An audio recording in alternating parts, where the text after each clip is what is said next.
The 32nd Inter-Sessional Meeting of CARICOM heads of government began this Wednesday, focused on the rollout of COVID-19 vaccines. Authorities in Jordan announced on Wednesday that they will reimpose a nationwide curfew every Friday to curb the spread of the coronavirus.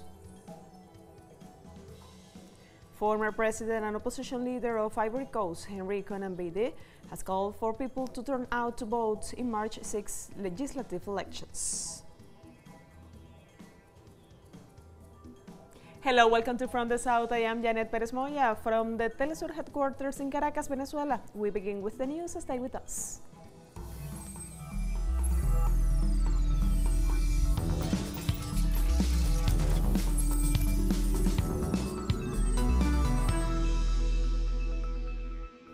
The chairman of the Caribbean Community and Prime Minister of Trinidad and Tobago, Dr. Keith Rowley, inaugurated the 32nd Inter-Sessional Meeting of CARICOM heads of government this Wednesday. The two-day virtual meeting is focused on securing coronavirus vaccines, which is linked to contain the virus and the economic recovery in the region. In seeking to acquire vaccines, CARICOM members have been hampered by their classification, according to the World Bank, as mostly high and upper middle income countries. This means that only a limited amount of vaccines are available through donations and at the concessionary rates. CARICOM chairman Dr. Keith Rowley noted the impact of the pandemic in the region, especially in combination with other vulnerabilities and small island states. This pandemic has highlighted the vulnerabilities of our community and those of many other small island developing states. To ensure our post-pandemic recovery, we must continue to call for the broadening of existing economic vulnerability indices that take into consideration the impact that climate change, natural disasters, and global pandemics have on our development. This will permit small island developing states access to more needed occasional and concessional financing to aid our recovery and build our resilience. The Caribbean Community Chairman also pointed to several events that have marked 2021, specifically regarding the United States, Venezuela, and Cuba. Colleagues, although the early stages of vaccine distribution in our region have provided renewed hope after a somber year, the advent of 2021 has been marked by several concerning developments in our hemisphere, including the unprecedented scenes that unfolded in the U.S. Capitol building, the continuation of the Guyana-Venezuela border controversy, disappointment over COVID-19 vaccine availability, the designation by the United States of Cuba as a state sponsor of terrorism, and the deteriorating circumstances in Haiti. Many of these issues will be revisited in one form or another over the course of this, our 32nd Inter-Sessional Meeting. Central to the remarks on the opening day in the Inter-Sessional Meeting were the presentations by CARICOM Secretary General Ambassador Irwin LaRocque and Prime Minister of St. Vincent and Grenadines, and outgoing CARICOM Chairman Dr. Ralph Gonsalves. These countries are vaccinated, and we are also vaccinated, and other countries across the world. And this is a big issue before us. And there's a lot of information in the conference documents. I don't want to go into those things, and CAFA has done a lot of good preparation. I want to thank the regional institutions, CAFA, the RSS, the impacts, the Institute of Hydrology and Meteorology at the time when we had the residue of the drought, and the University of the West Indies for also assisting. The road to recovery cannot wait until 2022 or 2023, as some are predicting. The urgency of now applies to vaccine access. We will continue pursuing all possibilities to ensure equitable access to vaccines for our populations. CARICOM repeats its call for a global summit to address equitable access to COVID-19 vaccines, which should be conducted in the context of the World Health Organization's Act A Facilitation Council. Political parties and organizations carried out their final campaign activities this Wednesday ahead of the parliamentary and regional elections as the electoral silence period comes into force on Thursday. Activists and candidates rallied throughout the country, calling on the population to vote in the elections that will determine the 84 members of the Legislative Assembly and 262 municipal councils. The National Coalition Party closed its campaign with a caravan of vehicles in several municipalities of the country. Meanwhile, the Farabundo Martí National Liberation Front rallied to demand justice after the violent armed attack in which 2 of his supporters were killed during a campaign event on February 1st. Tensions continue in Ecuador's prisons. This Wednesday, national police report a new riot in the city of Guayaquil's penitentiary. The Commander General of the National Police, Patricio Carrillo, explained that it is known whether there are any casualties stemming from the latest riots. In response to this new incident, agents from Ecuador's Intervention and Rescue Group and Special Operations Boards into the prison and tried to restore order. The recent clashes between organized gangs and worsening the emergency penitentiary crisis in the country after the events of February 23rd, which resulted in more than 70 deaths and the resignations of the Deputy Director of the National Service of Comprehensive Attention to Adults Deprived of Liberty, Orlando Jacontelo. The latest incidents comes a day before representatives of a national service and the Police Commander General are due to testify about the situation before the National Assembly. The 15th massacre in Colombian territory so far this year was reported on Wednesday. The incident took place in the municipality of Tumaco in Nariño department, where an armed group killed 4 people, among them the former governor of the La Brava Indigenous Reserve, Marcos Paí, age 40, who has been missing for 3 days. The latest massacre brings the number of community leaders and human rights defenders assassinated so far in 2021 to 26. Social organizations in Colombia mobilized this Wednesday against the abuse committed by the country's security force. The mobilizations began with a sit in front of the public prosecutor's office to demand the clarification of the events surrounding killings at the hands of the mobile anti-disturbance squadron and the police. This was following a memorial march in honor of the victims of state repression. The event coincides with the 22nd anniversary of the mobile anti-disturbance squadrons, which social and political leaders and human rights defenders stress is renowned for its repressive tactics and use of violence against the population. Today is an emblematic date because 22 years ago, an anti-disturbance squad called ESMAD was created, and in the case of Colombia, this squad, far from guaranteeing citizens' right to protest, to mobilize, far from ensuring coexistence, has generated violence in the streets of the cities and in rural, indigenous and agricultural areas. To date, ESMAD has killed 75 people.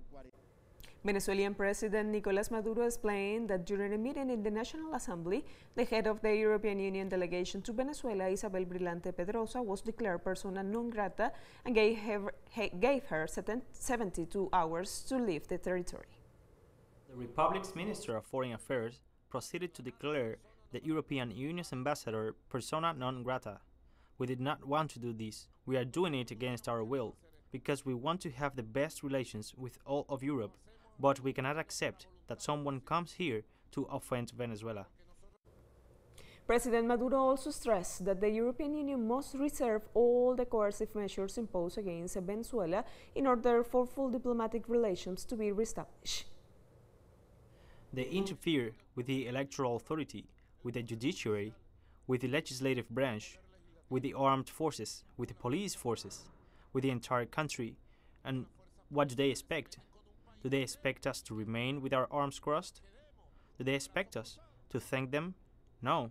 We were seeking dialogue, and important steps had already been taken with an European country to re-establish dialogue with all sectors of the opposition and Chavismo. But not like this. Either you rectify this, or there will never be any agreement, any kind of dialogue with you. Venezuela has dignity, and Venezuela will respond appropriately. The Foreign Minister Jorge Arreaza personally delivered the letter notifying her departure from the country after a meeting at the Foreign Minister in Caracas. In the document, Arreaza indicated that the decision was taken because the circumstances required it so, referring to the fact that 55 European Union sanctions against Venezuela remain in place. The senior diplomat further noted that Caracas' response followed up that last Monday, the European Council added 19 Venezuelan officials to the list of people subject to restrictive measures for alleged actions to undermine democracy. Precisely today, by decision of President Maduro, we have delivered to Isabel Brillante, who in the last few years has been the head of the European Union delegation in Venezuela, the declaration describing her as a persona non grata, according to the Vienna Convention on Diplomatic Relations. She has been given 72 hours to leave Venezuelan territory, and we do this because the circumstances so required. We do it because there are already 55 decisions, what they call at the European Union the American system of sanctions, as if they had some moral authority, which they do not have, or any legal authority to impose any punishment on citizens of another country. We will take a short break. Follow us on Twitter at teleSUR English and Perez Moya teleSUR. We will be right back.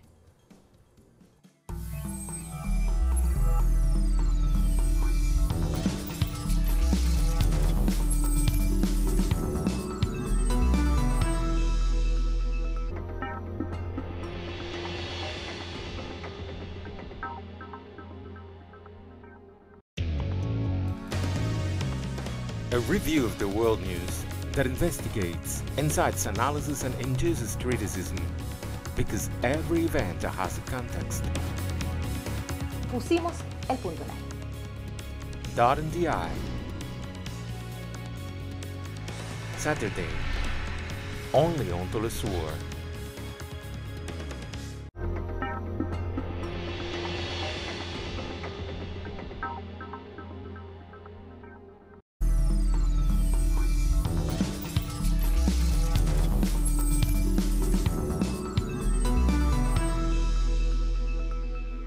Welcome back. Authorities in Jordan announced this Wednesday that they will reimpose a comprehensive nationwide curfew to be applied every Friday. The new measures were announced during a press briefing ahead of the several ministers, including the Minister of State for Media Affairs and Minister of Health.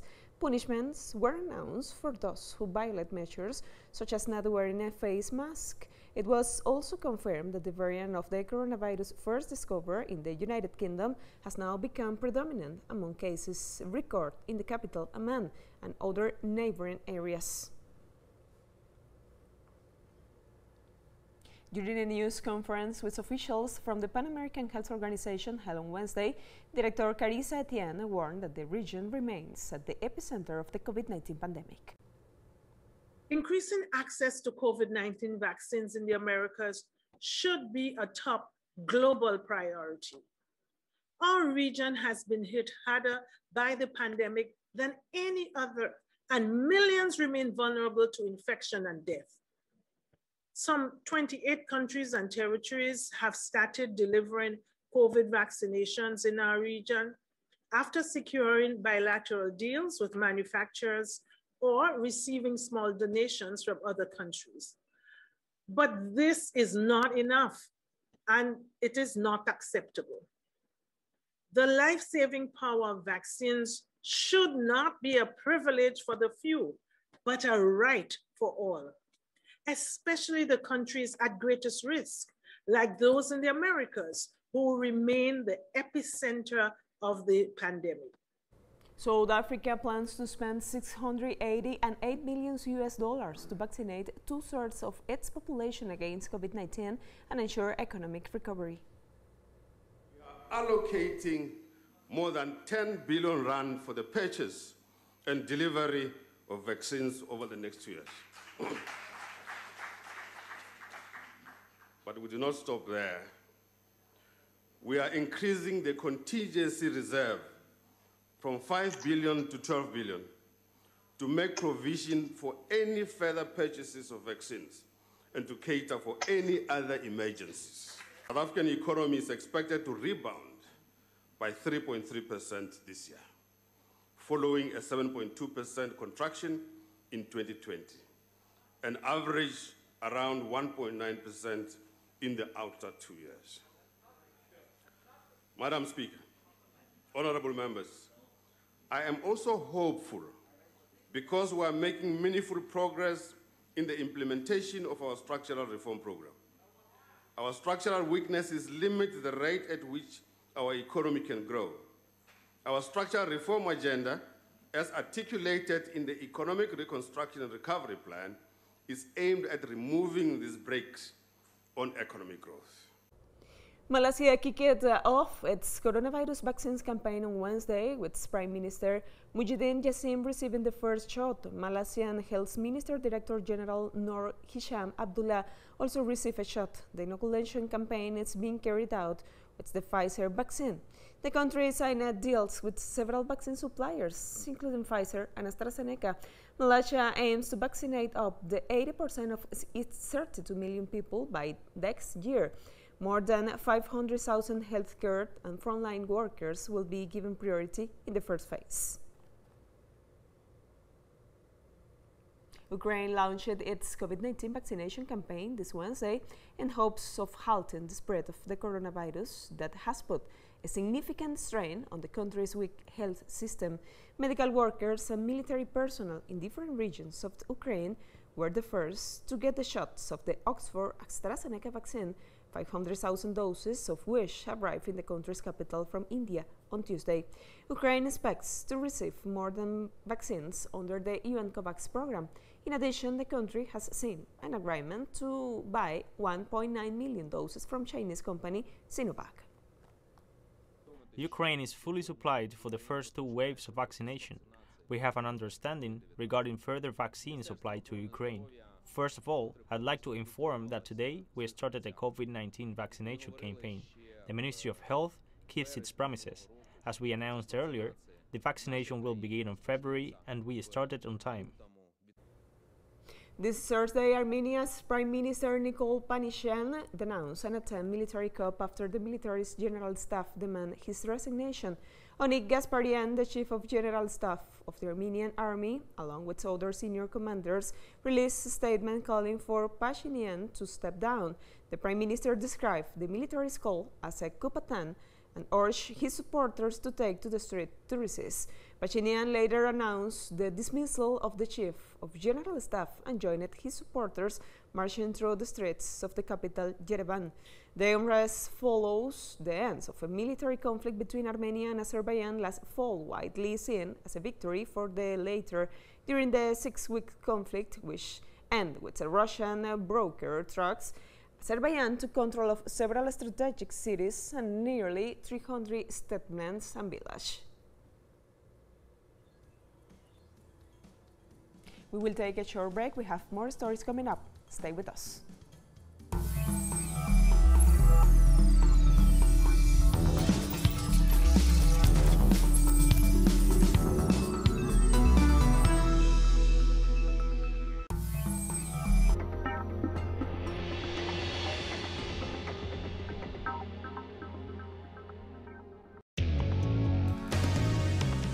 A review of the world news that investigates, incites analysis and induces criticism, because every event has a context. Pusimos el punto en el. Dot in the I. Saturday, only on teleSUR.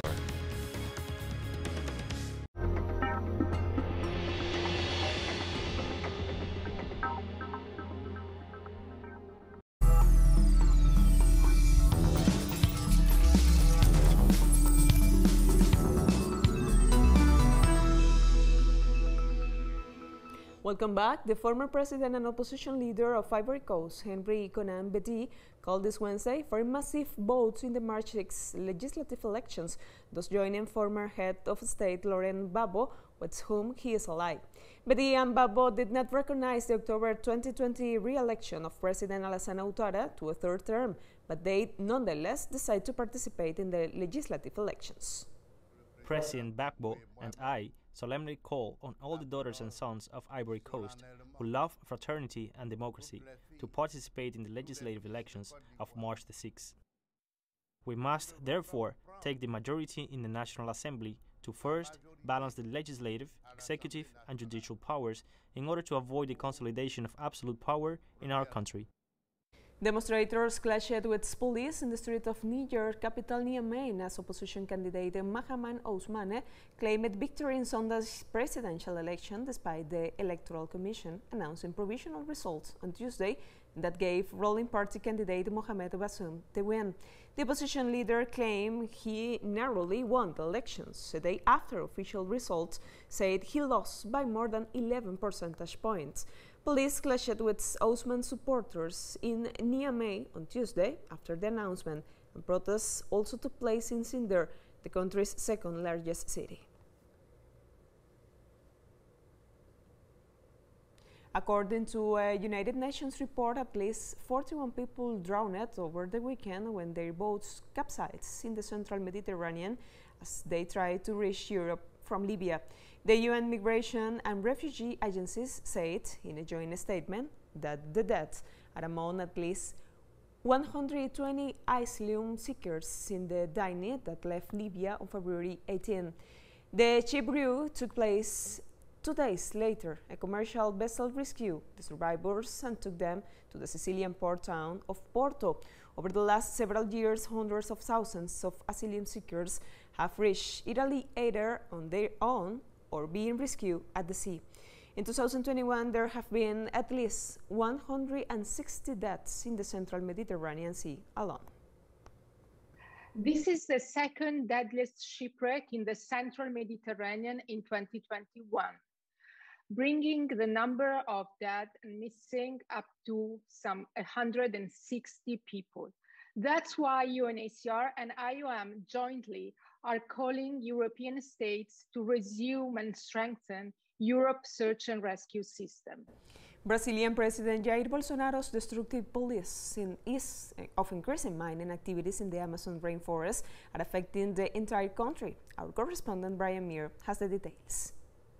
Far-right Brazilian President Jair Bolsonaro is notorious for encouraging mining in the Amazon rainforest, but his destructive policies are affecting the entire country. In an UNESCO-designated sustainable agriculture landscape in the Pampas region, a multinational corporation called Nexa Resources is trying to start a mining mega-operation.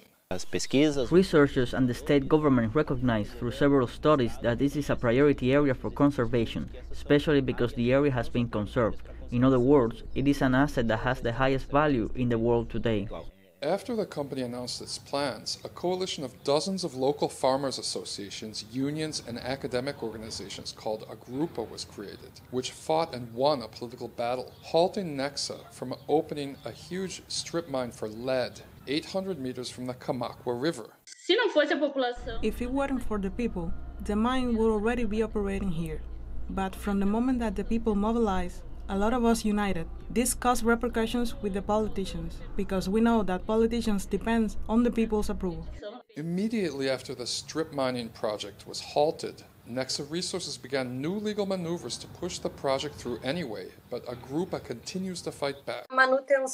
It is more important than ever for us to maintain our movement, our resistance and our broad dialogue with diverse actors so that the struggle doesn't fail and the people don't get lost in the shuffle and give up. Meanwhile, Agrupa has joined 50 other like-minded coalitions in the Committee to Fight Mining Mega Projects in Rio Grande do Sul. Brian Muir, teleSUR, São Paulo. We have come to the end of this news brief. You can find this and many other stories on our website, telesurenglish.net. Join us on social media, Facebook, Twitter, and Instagram. For teleSUR English, I am Janet Perez Moya. Thank you for watching.